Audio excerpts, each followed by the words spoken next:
आज हम चर्चा करेंगे आपसे ऐसी बातें बताएँगे जिससे आप जान करके अपने दिमाग को ऐसे इस्तेमाल कर पाएँगे जिससे कि आपका काम बढ़िया होगा, आप पहले से बेहतर कर सकते हैं।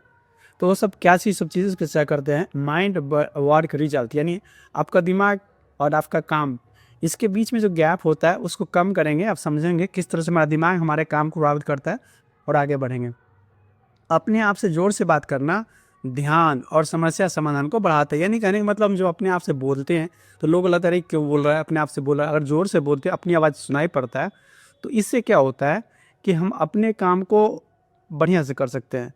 खुद को समझाते ऐसा लगता है हमें कोई समझा रहा हो, तो एक तो साथी का काम मिल जाए, दूसरा बात है आपको समस्या अगर समाधान निकलता है उसमें, क्योंकि आप खुद के ऊपर ध्यान देते हैं और जब आदमी ध्यान में जाता है तो आदमी अपनी समस्या को समाधान कर पाता है।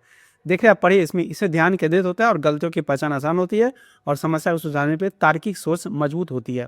तो इसको समझना है आपको। अपने आप से बात करना कोई ख़राब बात नहीं है। बात अगर बोल के कर रहे हैं, कोई लोग नहीं है तो बोल के भी कर सकते हैं, वो कोई ख़राब बात नहीं है। बात हर लोग अपने दिमाग में कर ही रहा होता है, लेकिन जब बोल के करते हैं तो ज़्यादा अच्छा होता है क्योंकि उससे फोकस बढ़ता है, अच्छा काम कर सकते हैं। बिगड़ी हुई लिखावट तेज सोच का संकेत देती है। यानी कोई आदमी का हैंड राइटिंग बहुत खराब है और खासकर जब सोच रहा है, कुछ लिखना चाह रहा है, कुछ अपने बारे में क्रिएटिविटी सोच रहा है, तो वो खराब बात नहीं है क्योंकि वो कुछ ना कुछ सोच रहा होता है, जल्दी जल्दी सोच रहा होता है। तो उसमें वो कभी कभी तो इसलिए कहता है कि जब कोई चीज़ रचनात्मक काम कर रहा है, जो विश्लेषण कर रहा है, वहाँ पे वो सोच रहा है उस तरह से, तो अगर आप हैंड राइटिंग खराब है तो वो खराब इंडिकेशन नहीं है। दिमाग नकारात्मक शब्दों को सकारात्मक शब्दों से पहले पहचानता है। देखिए, आप ज़रा इमेजिन कीजिए जब मनुष्य जंगल में रह रहे होंगे, तो कुछ खाने वाला सामान मिलता खोजते होंगे, खाने के लिए बहुत भटकना पड़ता होगा या कोई अच्छा चीज़ देख रहे होंगे और वहाँ कोई शिकारी जानवर आता है जो मनुष्य का ही शिकार कर लेता होगा। तो उस वक़्त जो शिकारी नकारात्मक मतलब हुआ उसको मारने वाला चीज़ होगा, तो उसको मारने वाला चीज़ में बचना बहुत ज़रूरी होता है क्योंकि अगर आप किसी को बचने के प्रयास नहीं किए, वो सीधे आपको मार देगा। तो उस वक़्त क्या होता था कि आदमी को जीवन बहुत महत्वपूर्ण था और बचना बहुत ज़रूरी था। यानी कुछ भी हो, आपको नेगेटिव सिग्नल था उसे बहुत फोकस करना था। इसलिए जो है दिमाग इस तरह से बना हुआ है कि नेगेटिव सिग्नल को फोकस में लाता है हमेशा। तो अगर किसी आदमी को 5 बार पॉजिटिव बोल दिया जाए और 1 बार भी 2 बार भी नेगेटिव बोल दिया जाए तो 5 से हावी हो जाता है। क्यों ऐसा होता है? क्योंकि हमारा दिमाग इस तरह से बना ही हुआ है। जब हम आदि समय में जब हम लोग मनुष्य जंगल में रहते थे, उसमें हमारा दिमाग इस तरह से बना हुआ था कि हम किसी तरह मरे नहीं, बचे रहे। इसलिए मैं उस वक़्त में कुछ खाना दे करके, कुछ अच्छी चीज़ दे करके, फूल दे के, कुछ और दे करके भी जो हमें अच्छा लगता, उससे ज़्यादा महत्वपूर्ण था हमारा जान बचाना। एक दिन भूखे रह सकते थे, एक दिन नहीं खाना मिलेगा तो क्या हुआ, नहीं खाना मिलेगा, जान बचाना ज़्यादा ज़रूरी था। तो इस तरह से दिमाग बना हुआ था कि नेगेटिव सिग्नल को ज़्यादा पकड़ता है, ज़्यादा कैच करता है। ये चीज़ अब ज़रूरी नहीं है, अब समय से ख़त्म हो गया। अगर मान लीजिए आप कोई भी काम करने जाइए तो कोई ना कोई आपको क्रिटिसाइज़ करेगा, यानी कोई भी आदमी को हर आदमी बड़ाई कर दे, संभव ही नहीं है। इसलिए आदमी चाहता है कि हर आदमी खुश करना या हर आदमी से बड़ाई सुन लेना या हर आदमी से अच्छा कहलवा लेना, ये संभव ही कभी नहीं है और ऐसा करने वाला लोग कभी सक्सेस नहीं होता है। तो इसी पॉइंट का है, दिमाग नकारात्मक शब्दों को सकारात्मक शब्दों से पहले पहचानता है। ये हमारा दिमाग विशेषता है, इसको समझ के अपने दिमाग को समझाना है। ये नेगेटिव बात को भी इग्नोर करना है क्योंकि अब ज़माना वैसे जंगल में हम रहते नहीं, हम लोग जंगल में रहना बहुत पहले छोड़ चुके हैं। तो ये आधुनिक समय मस्तिष्क आलोचना, डर और नकारात्मक शब्दों से सकारात्मक तुलना तेजी से पकड़ लेता है। इस बात को समझना, सर्वाइवल इंस्टिंक्ट था जो पहले था, जीवित रहने की प्रवृत्ति का ने ऐसा डेवलप किया था जो कि अब ज़रूरी नहीं है, इसको समझना है। ये भी दिमाग का समझने का तरीका है कि दिमाग में जब कोई क्रिटिसाइज़ कर दे या कोई घटना हो जाए तब तो इतना बुरा उसको बढ़ा-चढ़ा के दिमाग बता देता है। एक साथ कई काम करना, मल्टीटास्किंग आपके काम को खराब कर देता है। ये ध्यान रखना है, किसी काम को बहुत अच्छे से करना है तो मल्टीटास्किंग नहीं करना है।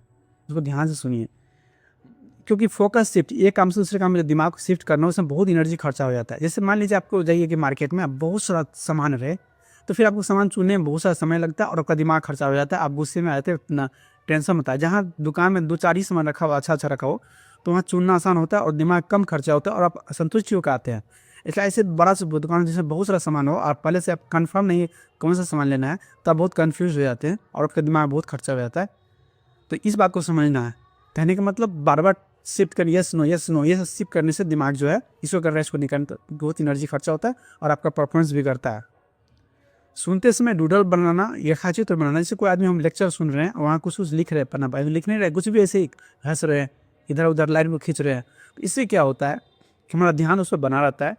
इसलिए देखा गया जो लोग इस तरह से करते हैं, पहले कुछ कुछ लिख रहा है उससे मतलब नहीं, क्या लिख रहा है उससे फ़र्क नहीं पड़ता है। उसका याददाश्त बढ़ जाता है, वो चीज़ों को बेहतर याद रख सकता है, जिस कारण से आगे जाके उसे फ़ायदा होता है। आगे जाकर उसे काम आता है, वो बेहतर काम। यानी ये चीज़ करना ख़राब नहीं है, इसे करना चाहिए। जैसे कोई आदमी भाषण हो रहा है, उसके भाषण कोई अभी बोल रहे, चाहे जितना बोल सके, जितना सुन सके, जितना समझ सके, कुछ भी बोल सकते हैं। जैसे वो बोल रहा है अभी उसको बोल रहे हैं, वो बोल रहा है अभी बोल रहे हैं। इस तरह से क्या होता है कि आप उस चीज़ को ज़्यादा बेहतर याद रख सकते हैं। हल्की थकावट रचनात्मक बढ़ाती है। यानी अब थोड़ा थके होते हैं, दिमाग का जो दो हिस्सा होता है, एक होता है कॉन्शियस, एक होता है सब कॉन्शियस। एक होता है हम लोग चेतन में, जो हम लोग बात कर रहे हैं आपसे। अवचेतन जो हमारे हैबिट का हिस्सा होता है, हमारे अंदर का हिस्सा होता है। तो अवचेतन दिमाग बहुत अच्छा रिजल्ट लाता है। तो चेतन और अवचेतन के बीच का जैसे, जिसमें लोग ना बिल्कुल सो रहे हैं ना बिल्कुल जग रहे हैं, सोने समय या उठने समय, तो उसमें हम लोग बहुत सारा चीज़ अच्छा दिमाग में आइडिया रहता है। कि उसमें जो आइडिया आप लाते हैं वो ज़्यादा काम होता है। बोलते हैं सोने समय में आप अच्छा आइडिया ला के सोइए, क्या करना है इसमें सोचिए, क्यों जीना चाहते हैं, क्यों सोचिए, क्या करना चाहते हैं, कैसे करना चाहते हैं। या तो वो सोना उठने समय भी ये सोच लीजिए, तो आप ज़्यादा अच्छे रहेंगे। यानी सोने समय और उठने समय अगर आप सोचते हैं कोई चीज़ जो आप चाहिए, जैसे मान लो आपको कोई इंजीनियर बनना है, डॉक्टर बनना है, या अच्छा पढ़ाई करना है, या बिजनेस में अच्छा करना है, या लोगों के लिए अच्छा करना है, या किसी के लिए अच्छा करना है, या कुछ करना है, तो सोने समय, उठने समय 2 मिनट उसको याद कर लीजिए। देखिए जल्दी हो जाएगा। क्योंकि उस वक्त जो हमारा दोनों के बीच का समय होता है, इस पर हम लोग ज़्यादा अच्छा काम करते हैं। सुबह और शाम, जिस दिन का सुबह और शाम जो होता है, अगर किसी को सुबह और शाम अच्छा से प्रकृति के निहार लेता है तो उसका जीवन धन्य है। क्योंकि कहीं ना कहीं प्रकृति से हम लोग बने हुए हैं।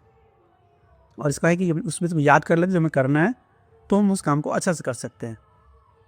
दूसरी भाषा में सोचने से निर्णय अधिक तार्किक बनते हैं। ये कहने का मतलब ऐसा, मैंने कोई काम करना नहीं करना, कोई हमसे कोई सामान मांग रहा है, अब अगर भैया दे दो, उसने दिया था, आपने दिया था, मामा दे दो, चाचा दे दो, कोई भी दे दो, ये दे दो, वो दे दो, इस तरह इमोशन लाना चाहता है आपको। अरे भैया देखो ऐसे होगा, वैसे होगा, यानी इमोशन आपको ला के चाहता है सामान खरीदे, या कुछ सामान खरीदे, या सामान बेचो, या समय डिसीजन ले, ये लेना है ना। तो ये इमोशन से बचना चाहिए। इमोशन क्या होता है कि आपको कभी कभी रॉन्ग इमोशन बोलेगा, एक ही पीस हमारे पास बचा, अब पीस खत्म है, तो आप क्या होता है सोचो इमोशन आपके खत्म हो रहा है, मिलेगा कि नहीं मिलेगा, ले लेते, खरीद लेते। तो ये इमोशन लाना चाहता है कोई भी, तो लोग चाहते हैं आपके इमोशन का फ़ायदा उठाए।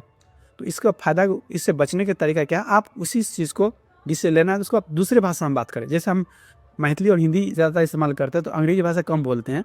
तो अंग्रेजी में अगर हम उस चीज़ को थॉट क्लियर करते हैं भाई हमको लेना है कि नहीं लेना है, तो आज हम सही डिसीजन ले सकते हैं कि मैं लेना चाहिए कि नहीं लेना चाहिए, करना चाहिए कि नहीं करना चाहिए, खाना चाहिए खाना चाहिए, जो भी चीज़ आवे। तो ये आप दूसरी भाषा में सोचते हैं तो आपका आंसर ज़्यादा करेक्ट होता है। जो इमोशन उसमें उस भाषा में आप नहीं ला पाते हैं, क्योंकि इमोशन हमेशा आदमी के मदर टंग में ज़्यादा होता है, दूसरी भाषा में कम होता है। इसको समझना है। जैसे मान लीजिए हमको ये वीडियो बनाना है, तो हमको किससे सोचना है, अंग्रेजी में सोचना है। मैंने उसको I have the thing in English, decide whether to make video और नॉट। ये हम अकेले सोचना, अपने आप से बात करना है, then I will decide the correct thing. मैंने हम सोचेंगे, उससे अच्छा सोचेंगे हम कि क्या करना चाहिए क्या नहीं करना चाहिए। तो ये जो बात है कि हम अगर अंग्रेजी में सोचते हैं किस चीज़ को, तो हम मेरा जो है इमोशन थोड़ा कम होगा, क्योंकि अंग्रेजी हमारी भाषा तो है नहीं, मदर टंग है नहीं।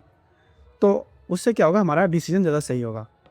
इससे होगा, जो लोग कम बोलते हैं वो ज़्यादा देखते हैं, महसूस करते हैं। जैसे कुछ लोग जो है कम बोलते हैं, तो उसका दिमाग उस वक्त में काम नहीं, उतना यूज़ नहीं होता बोलने में, तो उसका दिमाग किसी और चीज़ में यूज़ होता है। यानी जो लोग कम बोलते हैं, आपकी बात को सुनते हैं, उससे क्या होता है, दूसरों को समझते हैं, और दूसरों के लिए आप कुछ कर सकते हैं, अच्छा कर सकते हैं, हेल्प कर सकते हैं। कि जो व्यक्ति कम बोलते हैं वो ज़्यादा हेल्प कर सकते हैं, क्योंकि वो आपकी सुनते हैं, दूसरों की समझते हैं।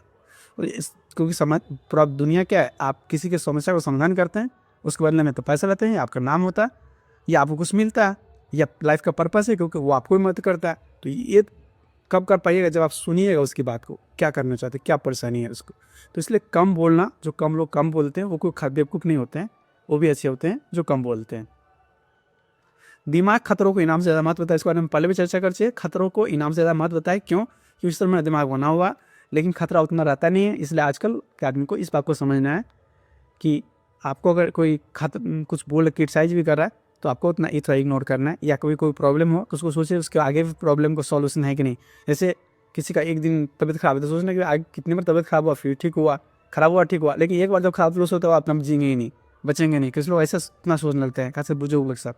यहाँ ये सोचना नहीं है, क्योंकि दिमाग खतरों को इनाम से ज़्यादा महत्व देता है। अगर उतना ही 2 रुपये आपसे छीन लेगा और 2 रुपये आपको दे देगा, कुछ छीन लेगा, उससे ज़्यादा दुख देने लेने का 2 रुपये का खुशी नहीं मिलेगी आपको उतना। दिखने से बेहतर कर सकते हैं जिसको करना चाहते हैं। कहा जाता है क्या कि आप कोई चीज़ को कैसे करना चाहते हैं उसको लिख लीजिए। जैसे आप बोल लेते हैं अपने आप से, उसको लिख भी सकते हैं। अगर आप लिखते हैं किसी चीज़ को, जैसे हमको कल जाना है, ये काम करना है, उसको कागज़ पे एक डायरी पे लेके लिख दीजिए, या आपको क्या करना है जीवन में उस बारे में लिख दीजिए डायरी पे, तो आप बढ़िया कर सकते हैं।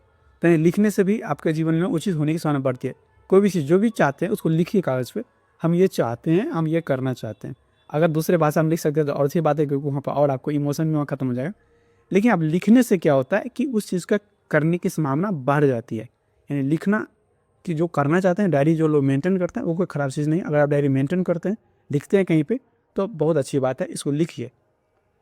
तो ये अच्छी बात है। ये सब बात की बताने के लिए आज ये वीडियो बनाई कि दिमाग में हमारा और वर्क प्लेस में हम लोग क्या सोचते हैं, हमारा साइकोलॉजिकल क्या होता है, किस तरह हमारा दिमाग का साइकोलॉजी काम करता है, तो इसको समझना।